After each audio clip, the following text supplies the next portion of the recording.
ওয়ালাইকুম আসসালাম। হ্যাঁ ভালো আছি, তুমি কেমন আছো? হ্যাঁ ভালো আছো না? আচ্ছা তুমি কার সঙ্গে আছো? ওই মাদার চোদের সঙ্গে। ওই মাদার চোর তো এতই হারামজাদা। ওই শুয়োর বাচ্চা, ওই তো লটির বাচ্চা।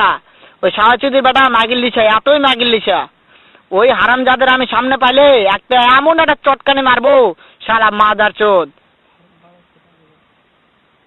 শুনো, তবে কি আছে? ওই মাদার চোদ ওই জায়গায় আছে নাকি? ও আমার কথা সব শুনতেছে। ওই সাওয়াচুদির বেটাকে শুনে শুনে আমি বেশি বলবো। শুয়োরের বাচ্চা, শুয়োরের বাচ্চাকে আমি একটা এমন একটা চটকানি মারবো, শালা শুয়োরের বাচ্চা, লটির বাচ্চা। তাই নাকি? ওই শুয়োরের বাচ্চা আমাকে মারতে চায়? শুয়োর বাচ্চাকে আমি দেখা সাক্ষাৎ হলে বলে শুয়োরের বাচ্চাকে আমি এমন চটকানি মারবো, মাদার চোদ। আমি থামো, আমি